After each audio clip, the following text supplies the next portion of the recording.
Good morning class. Our next topic is mRNA processing. ठीक है, mRNA processing जो होती है उसके लिए मेन देखो क्या होता है। यूकेरियोटिक सेल का न्यूक्लियस में डीएनए प्रेजेंट होगा। डीएनए में ट्रांसक्रिप्शन की प्रोसेस होती है जिससे mRNA का फॉर्मेशन होता है। ठीक है, लेकिन जब ट्रांसक्रिप्शन होता है उस टाइम पर जो RNA बनेगा वो मैच्योर नहीं होता हमारे पास। वो जो होता है RNA वो किस टाइप का होता है, प्री मैच्योर mRNA होता है। बताया था वहाँ पर HNRNA होता है। ठीक है, ये जो प्री मैच्योर mRNA होता है ये क्या करता है, जब ये न्यूक्लियोपोर आउट mRNA, न्यूक्लियोपोर जो होता है ना, अब ये देखो यहाँ पर डीएनए है। ठीक है, ये क्या है, सेल है, सेल के अंदर न्यूक्लियस के अंदर इस तरह से डीएनए प्रेजेंट है। इस डीएनए में ट्रांसक्रिप्शन हुआ जिससे कि तरह mRNA बन गया। अब ये mRNA जो होगा ना ये प्री मैच्योर होता है।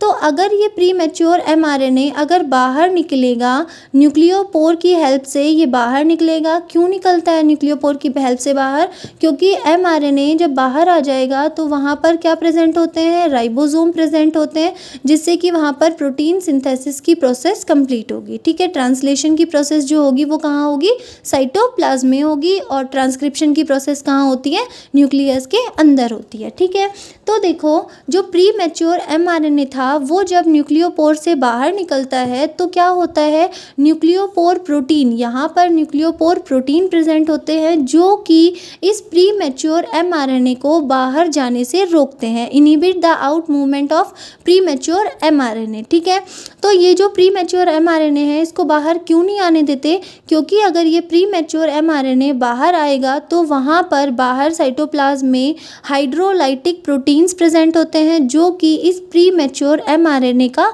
ब्रेक डाउन कर देंगे। ठीक है, लेकिन देखो अब यहाँ पर प्री मैच्योर mRNA तो बाहर नहीं आ सकता। इट मीन्स हमें यहाँ पर क्या करना पड़ेगा, मैच्योरेशन करना पड़ेगा उस mRNA का। तो देखो आफ्टर मैच्योरेशन, जब मैच्योरेशन हो जाता है तो mRNA जो मैच्योर mRNA होता है वो न्यूक्लियोपोर से बाहर निकलता है, और बाहर निकलने के बाद में क्या होता है, ट्रांसलेशन की प्रोसेस होती है राइबोसोम के साथ में, और प्रोटीन सिंथेसिस होता है। ठीक है,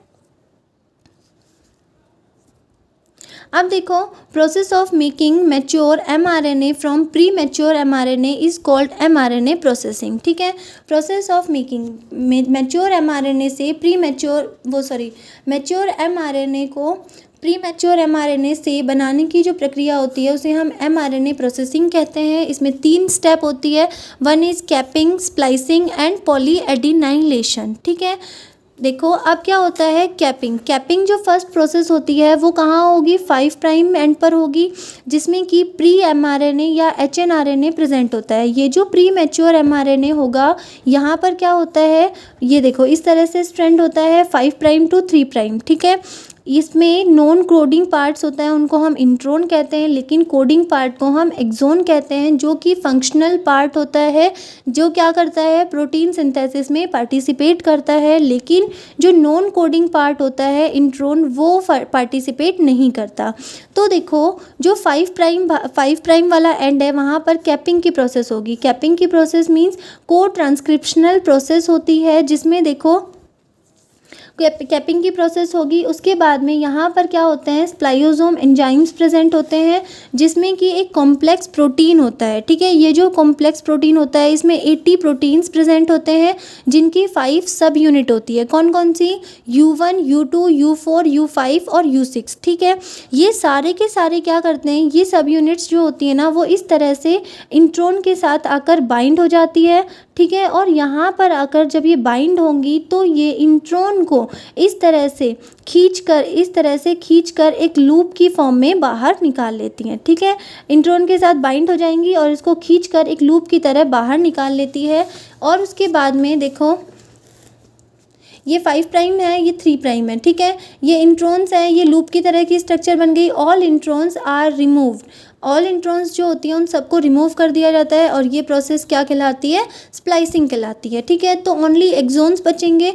एक्सोन जो होते हैं ना उसमें देखो स्प्लाइयोसोम ऐड दीज एक्सोम, स्प्लाइयोसोम जो होता है ना वो क्या करता है, इन एक्सोन्स को ऐड करने का काम करता है। ठीक है, अब देखो अब उसके बाद कैपिंग हो गई, स्प्लाइसिंग हो गई। अब क्या होता है, पॉलीएडिनाइलेशन जो होगा वो 3 प्राइम पर होगा। इसमें देखो पॉलीएडिनाइलेशन मीन्स यहाँ पर किसका एडिशन होगा, एडिनिन नाइट्रोजन बेस का अटैचमेंट होता है। ये किसकी प्रेजेंस में होगा, पॉलीएडिनाइलेट पॉलीमरेज एंजाइम की प्रेजेंस में जो एडिनिन नाइट्रोजन बेस होता है उसका अटैचमेंट होगा। ये जो पॉलीएडिनाइलेट पॉलीमरेज एंजाइम होता है ये इनएक्टिव रहता है, ठीक है। It need one more poly A binding protein, इसको क्या चाहिए, PABP poly A binding protein चाहिए जो कि इस पॉलीएडिनाइलेट पॉलीमरेज एंजाइम को एक्टिवेट करेगा। एक्टिवेट करने के बाद 3 प्राइम पर एडिनाइलेशन होगा जिससे कि यहाँ पर लॉट्स ऑफ एडिनिन ग्रुप, बहुत सारे एडिनिन ग्रुप्स आकर अटैच हो जाएंगे और ये किसका फॉर्मेशन करेंगे, टेल का फॉर्मेशन करेंगे, ठीक है। अब देखो उसके बाद देखो 5 प्राइम पर क्या था, न्यूक्लियोटाइड का सीक्वेंस जिसमें कि फॉस्फेट ग्रुप प्रेजेंट होता है। इस पे 3 प्राइम पर क्या हुआ, पॉलीएडिनाइलेशन और 5 प्राइम पर कैपिंग होती है, ठीक है। अब देखो 5 प्राइम पर जो कैपिंग होगी उसके लिए क्या होता है, यहाँ पर NP और ये N-ट्रिपल-P। अब देखो यहाँ पर एंजाइम ट्राईफॉस्फेटेज, एंजाइम ट्राईफॉस्फेटेज जो होता है ना वो क्या करता है, एक फॉस्फेट को रिमूव कर देता है, ठीक है।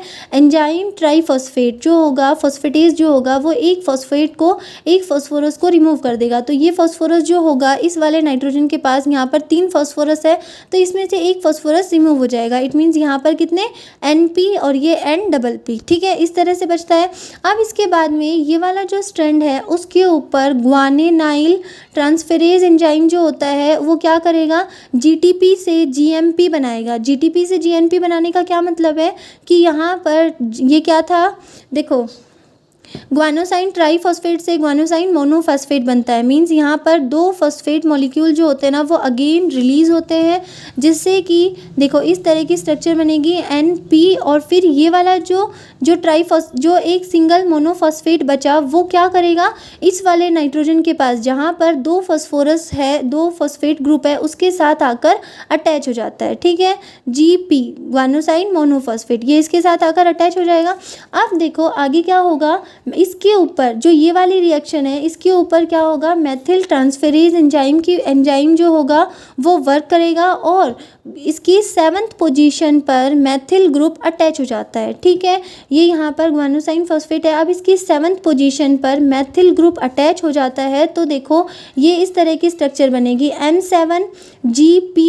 N के पास डबल-P था पहले से और इस N के पास एक P होता है, ठीक है। ये जो पूरा होता है इसे ये एक कैप का फॉर्मेशन करती है, ठीक है। अब देखो जो मैच्योर mRNA बना उसके पास यहाँ पर क्या था, ये सारी यूनिट स्प्लाइसिंग हो गई इसमें। अब स्प्लाइसिंग के बाद में यहाँ पर केवल एक्सोन बचती है, ठीक है। एक्सोन ये रही और यहाँ पर क्या होता है, कैपिंग हो जाती है, कैप का फॉर्मेशन हो जाता है और यहाँ पर एडिनाइलेशन होता है जिससे लॉट्स ऑफ एडिनिन जो होते हैं ना वो आकर अटैच हो जाते हैं। ये पूरा का पूरा क्या है, एक मैच्योर mRNA है जिसमें कि एक्सोन है, मेथाइलेटेड कैप है और पॉलीएडिनाइलेट टेल है, ठीक है। ये जो होता है ना, ये जो RNA बना मैच्योर RNA mRNA ये easily transported through nucleopore into the cytoplasm. अब ये मैच्योर RNA जो बना इसको हम इजीली ट्रांसपोर्ट कर सकते हैं कहाँ, साइटोप्लाज्म में, ठीक है। किसके थ्रू, न्यूक्लियोपोर के थ्रू।